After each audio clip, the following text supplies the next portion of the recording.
नमस्कार मेरे प्यारे दोस्तों, आपका स्वागत है आपके अपने ही YouTube channel Veeru Dwivedi education hub पर। उम्मीद करता हूं कि आप स्वस्थ, बेहतर और मस्त होंगे। आज हम बात करेंगे एक ऐसे टॉपिक की जो आगे आने वाला यूपी टेट हो या सुपर टेट हो, आपको यहां से प्रश्न जरूर मिलेंगे।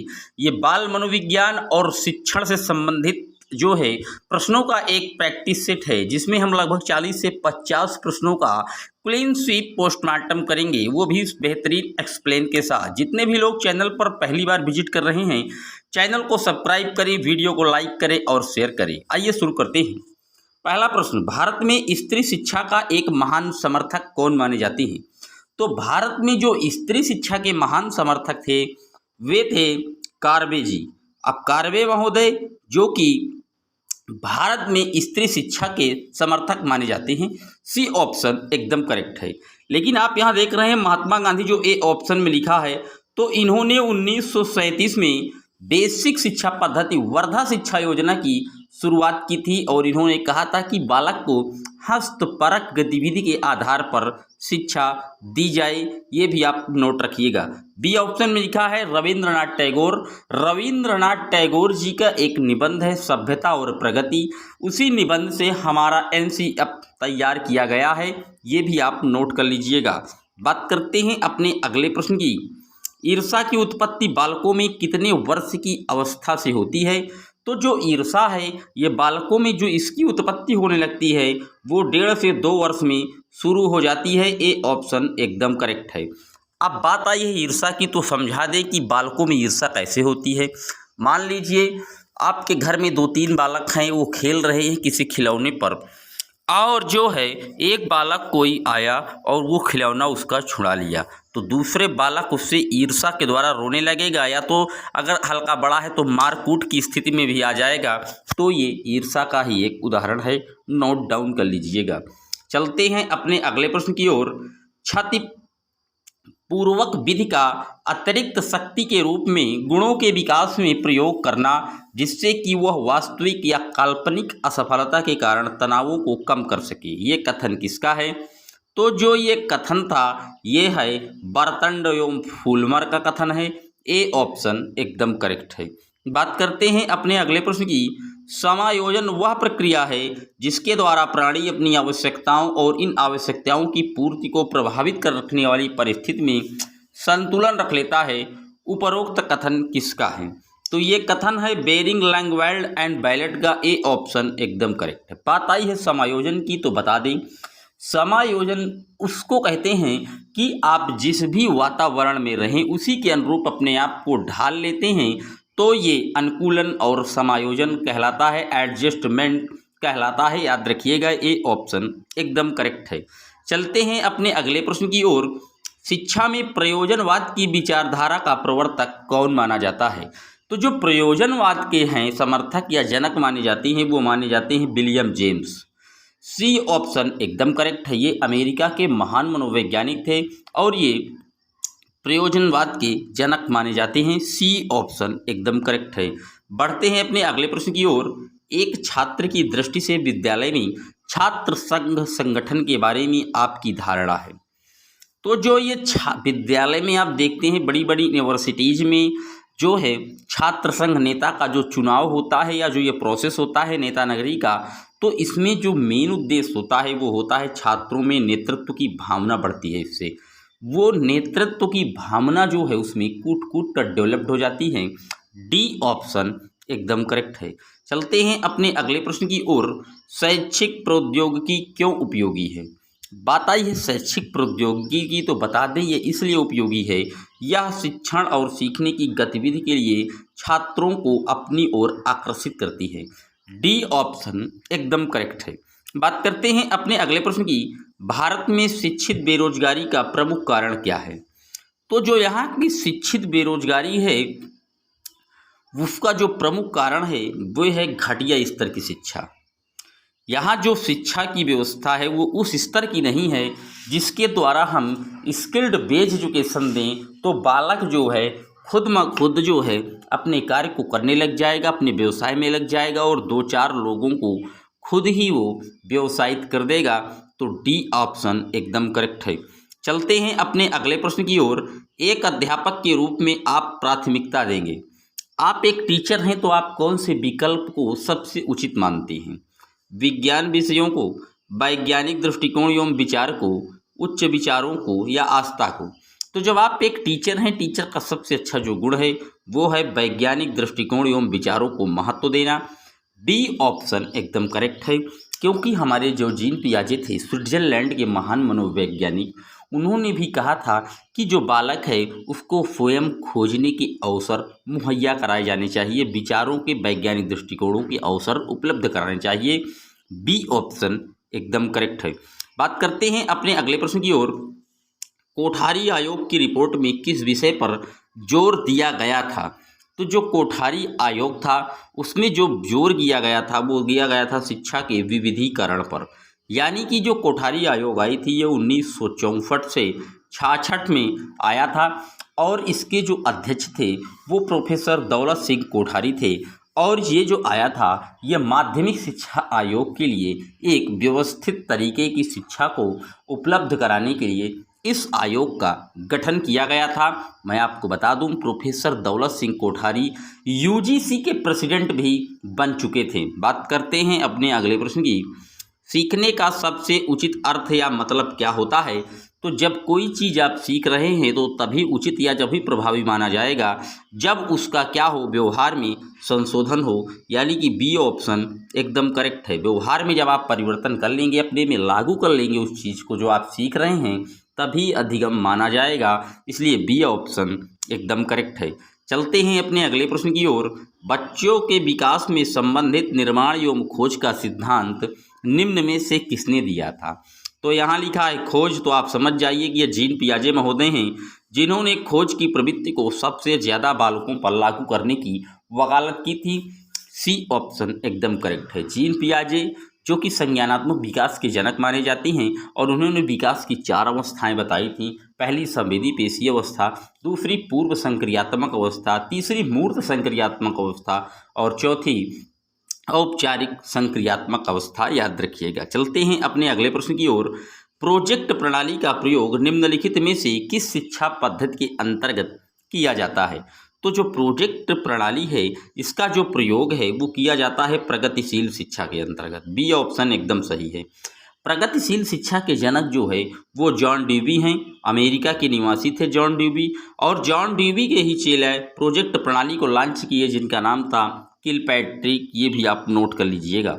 चलते हैं अपने अगले प्रश्न की ओर। किसी बच्चे के ऊपर वंशानुक्रम से पड़ने वाला प्रभाव नहीं है।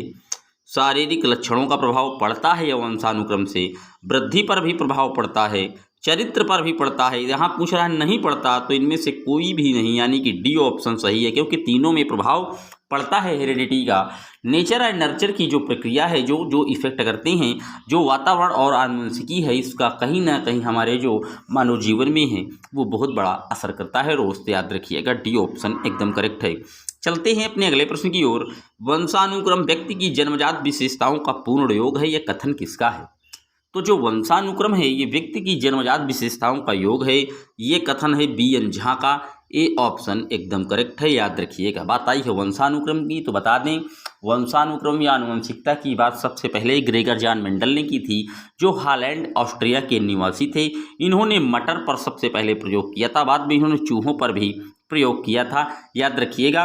वंशानुक्रम में जो इसका मेंट होता है वो जीन होता है, जीनों के द्वारा ही वंशानुक्रम एक दूसरे से आदान प्रदान होते हैं अपने वंश में। तो जो जीन है ये एक स्थिर संरचना मानी जाती है, ये भी आप याद रख लीजिएगा। चलते हैं अपने अगले प्रश्न की ओर। जीन पियाजे के अनुसार किस आयु में बालक के अमूर्त चिंतन की क्षमता विकसित होती है? तो जो जीन पियाजे हैं इन्होंने अवस्थाएं 4 बताई है, मैं आपको बता चुका हूँ। संवेदी पेशी अवस्था, पूर्व संक्रियात्मक अवस्था, मूर्त संक्रियात्मक और अमूर्त। तो यहाँ अमूर्त चिंतन लिखा है, यानी कि लास्ट की स्टेज की बात कर रहा है, तो ये होगा 12 से 17 वर्ष की अवस्था में। डी ऑप्शन एकदम करेक्ट है। चलते हैं अपने अगले प्रश्न की ओर। बालक किस अवस्था में रासायनिक खाद और चीनी के मध्य अंतर करना सीख जाता है? रासायनिक खाद मतलब आपके जब आप देखते हैं ग्रामीण क्षेत्र से होंगे तो आपको पता होगा खेतों में जो उर्वरक शक्ति है उसको बढ़ाने के लिए जो हम यूरिया का प्रयोग करते हैं, और ये वही यूरिया है जो सबसे पहले प्रयोगशाला में निर्मित किया गया था व्हेलर के द्वारा। व्हेलर ने सबसे पहले यूरिया का निर्माण किया था। तो यूरिया के जो दाने होते हैं वो चीनी के समान ही होते हैं। तो इन्हीं में यूरिया रासायनिक खाद्य और चीनी के मध्य जो अंतर है वो बालक जो करना सीखता है वो औपचारिक क्रियात्मक अवस्था में सीखता है। डी ऑप्शन एकदम सही है, यानी कि 11 साल से जब बालक शुरू होता है तभी इस चीज़ का उसे बोध हो पाता है। बात करते हैं अपने अगले प्रश्न की। एडोलसेंस पुस्तक के लेखक कौन हैं? तो जो एडोलसेंस है ये जी स्टैनले हॉल की बुक है। डी ऑप्शन एकदम करेक्ट है। ये किशोरावस्था के भी जनक माने जाते हैं। स्टैनले हॉल ने किशोरावस्था को संघर्ष, तूफान, तनाव तथा दबाव की अवस्था बताया है, याद रखिएगा। चलते हैं अपने अगले प्रश्न की ओर। किस अवस्था में बालक में सीखने की सीमा और तीव्रता विकास में बहुत तेज होती है? मतलब पूछ रहा है कौन सी ऐसी अवस्था है जिसमें जो बालक का विकास है वो बहुत तेजी गति से होता है। तो बता दें वो है शैशवावस्था। शैशवावस्था में जो विकास की गति है वो बहुत तेज होती है, ये आप नोट रखिएगा। चलते हैं अपने अगले प्रश्न की ओर। बालक में निम्न में से कौन सा विकास शैशवावस्था में नहीं होता? तो जो बालक में शैशवावस्था में विकास नहीं होता वो मूर्त चिंतन का विकास नहीं होता, क्योंकि जो मूर्त चिंतन की अवस्था है डियर ये 7 से 11 वर्ष में आती है, और जो शैशवावस्था है ये आपको पता है 0 से 6 वर्ष निर्धारित की गई है। चलते हैं अपने अगले प्रश्न की ओर। किस चिंतक का मानना है कि बालक को प्रकृतिवाद के माध्यम से स्वयं ही सीखने का अवसर देना चाहिए? तो प्रकृतिवाद के जो जनक हैं वो हैं जॉन रूसो, और रूसो महोदय ने कहा है कि बालक को प्रकृति में माध्यम से स्वयं ही सीखने का जो है अवसर देना चाहिए। ए ऑप्शन एकदम करेक्ट है। चलते हैं अपने अगले प्रश्न की ओर। व्यक्ति में अपनी भावना व संवेग का दमन करने की प्रवृत्ति विकसित होती है। तो जो ये विकसित होती है ये बाल्यावस्था में ही डेवलप्ड होने लगती है। बी ऑप्शन एकदम करेक्ट है। बात करते हैं अपने अगले प्रश्न की। किसी शिक्षक को यदि यह लगता है कि उसका एक विद्यार्थी जो पहले विषय वस्तु को भली प्रकार सीख रहा था उसमें स्थिरता आ गई है तो शिक्षक को क्या करना चाहिए? तो शिक्षक को इसको जो है सीखने की एक प्रभाविक स्वाभाविक स्थिति मानना चाहिए, क्योंकि सीखते समय कभी बालक में यह उन्नतोदर होता है तो कभी नतोदर होता है, ये एक स्वाभाविक स्थिति होती है डियर। तो ए ऑप्शन एकदम करेक्ट है। बात करते हैं अपने अगले प्रश्न की। भाटिया बैटरी का प्रयोग निम्न में से किसके परीक्षण के लिए किया जाता है? तो जो भाटिया बैटरी का प्रयोग था, जो इसका परीक्षण है वो बुद्धि के लिए किया जाता है। बी ऑप्शन एकदम करेक्ट है। भाटिया जी का पूरा नाम चंद्रमोहन भाटिया था, ये भी आप नोट रखिएगा। चलते हैं अपने अगले प्रश्न की ओर। शैशवावस्था में जो बच्चों के क्रियाकलाप होते हैं कैसे होते हैं? तो जो शैशवावस्था में बच्चों के क्रियाकलाप होते हैं ये मूल प्रवृत्त्यात्मक होते हैं, यानी कि ए ऑप्शन एकदम करेक्ट है। बात करते हैं अपने अगले प्रश्न की। कौशल सीखने की पहली अवस्था कौन सी है? तो जब बालक कोई चीज़ को सीखता है तो वो सबसे पहले अनुकरण के माध्यम से सीखता है, अपने से बड़ों को देखता है कि कैसे ये क्या कर रहे हैं, उन्हीं के आधार पर जो नन्हा बालक होता है वो सीखने लग जाता है। तो डी ऑप्शन एकदम करेक्ट है। बात करते हैं अपने अगले प्रश्न की। इनमें से कौन सा अंतर्दृष्टि द्वारा सीखने की व्याख्या करता है? तो जो ये अंतर्दृष्टि या सूझ के सिद्धांत की बात है ये गेस्टाल्टवादियों का सिद्धांत है। डी ऑप्शन एकदम करेक्ट है। और सूझ के सिद्धांत का प्रतिपादन कोहलर ने किया था सुल्तान नामक वनमानुष पर, ये भी आप याद कर लीजिएगा। चलते हैं अपने अगले प्रश्न की ओर। शैशवावस्था के लिए उत्तम शिक्षण विधि कौन है? मॉन्टेसरी, खेल, किंडरगार्टन। तो ये सारी विधियां जो हैं ये शैशवावस्था के लिए उत्तम शिक्षण की विधि हैं। तो डी ऑप्शन एकदम करेक्ट है। बात करते हैं अपने अगले प्रश्न की। कक्षा 4 का एक बच्चा सदैव चिंतित और कुंठित रहता है तो आप क्या करेंगे? मान लीजिए आपकी क्लास में कोई बालक जो है चिंतित और कुंठित है और वो क्लास 4 में पढ़ रहा है बाय द वे, तो आप क्या करेंगे?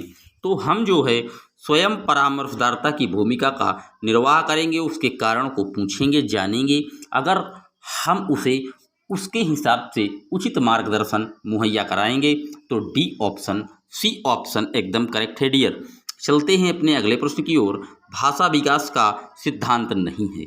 तो जो भाषा विकास का सिद्धांत नहीं है वे है अतिरिक्त शक्ति का सिद्धांत। सी ऑप्शन एकदम करेक्ट है। बात आई है भाषा विकास की, तो बता दें भाषा विकास के जो जन्मदाता हैं, जनक हैं, वो नाम चोम्स्की जी को माना जाता है। चलते हैं अपने अगले प्रश्न की ओर। बाल विकास का अध्ययन क्षेत्र क्या है? बाल विकास की विभिन्न अवस्थाओं का अध्ययन बिल्कुल सही है। वातावरण का बाल विकास पर पड़ने वाले प्रभावों का अध्ययन ये भी सही है। वैयक्तिक विभिन्नताओं का अध्ययन ये भी सही है। तो यानी कि जो बाल विकास का अध्ययन क्षेत्र है वो है उपरोक्त सभी। डी ऑप्शन एकदम करेक्ट है। बात करते हैं अपने अगले प्रश्न की। अभिप्रेरणा का वर्गीकरण होता है। तो जो अभिप्रेरणा है इसका जो वर्गीकरण है वो हम जन्मजात और अर्जित दो तरीकों में कर सकते हैं, क्योंकि कुछ अभिप्रेरणा जन्मजात होती हैं और कुछ जो अभिप्रेरणा है उन्हें हम समाज के द्वारा या अपने सहयोगी व्यक्तियों के द्वारा अर्जित करते हैं। ये आप नोट रखिएगा। चलते हैं अपने अगले प्रश्न की ओर। एक साइकिल में जाते हुए कोई बच्चा अपनी बहन से कहता है, तेज चलाओ, हम वहाँ जल्दी पहुँच जाएंगे। वह समझ प्रदर्शित कर रहा है। तो जो वो समझ प्रदर्शित कर रहा है वो कार्य कारण की समझ प्रदर्शित कर रहा है। उसका कहना है कि जब हम साइकिल को तेज चलाएंगे तो जल्दी पहुंच जाएंगे, ये कार्य कारण है। जैसे आप जब कपड़े धुलते हैं तो जब आप धूप में कपड़े डाल देते हैं तो वो जो सूख जाते हैं, तो इसमें भी बालक जो है कार्य कारण का ही एक उदाहरण समझते हैं। डियर, याद रखिएगा। चलते हैं अपने अगले प्रश्न की ओर। मानव विकास की वो अवस्था जिसे सुनहरी अवस्था कहा जाता है कौन सी है? तो जो गोल्डन एज है, जो सुनहरी अवस्था है, वो हम बाल्यावस्था को कहते हैं। डी ऑप्शन एकदम करेक्ट है। और बाल्यावस्था का जो समय है वो 6 से 12 वर्ष तक माना जाता है। बात करते हैं अपने अगले प्रश्न की। आगमनात्मक पद्धति में अध्यापन का अधिकतम उपयोग होता है। तो जो आगमनात्मक पद्धति है इसमें जो उपयोग होता है वो ज्ञात से अज्ञात की ओर होता है। डी ऑप्शन एकदम करेक्ट है। बात करते हैं अगले प्रश्न की। किशोरावस्था बड़े संघर्ष, तनाव व तूफान की अवस्था है, किसने कहा था? तो जो ये कथन है ये स्टैनले हॉल का है। डी ऑप्शन एकदम करेक्ट है। बात करते हैं अपने अगले प्रश्न की। निम्नलिखित में से किस मनोवैज्ञानिक का सिद्धांत सुव्यवस्थित व्यवहार के सिद्धांत के नाम से जाना जाता है? तो जो ये सिद्धांत है ये है CL हल का।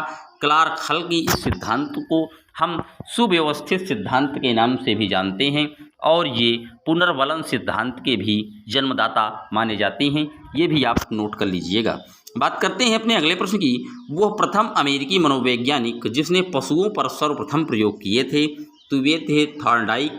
इनकी एक बुक है द एनिमल ऑफ इंटेलिजेंस, ये भी आप नोट रखिएगा, पूछ लेता है।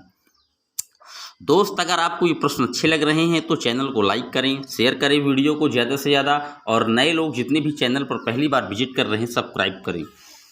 बात करते हैं अगले प्रश्न की। अधिगम व्यक्ति में एक परिवर्तन है जो उसके वातावरण के परिवर्तन के अनुकरण के अनुसार होता है। ये कथन जो है वो गिलफोर्ड का है। बी ऑप्शन एकदम करेक्ट है। बात करते हैं अगले प्रश्न की। बाल केंद्रित शिक्षा किसकी देन है? तो ये देन है ये शिक्षा मनोविज्ञान की देन है। सी ऑप्शन एकदम करेक्ट है।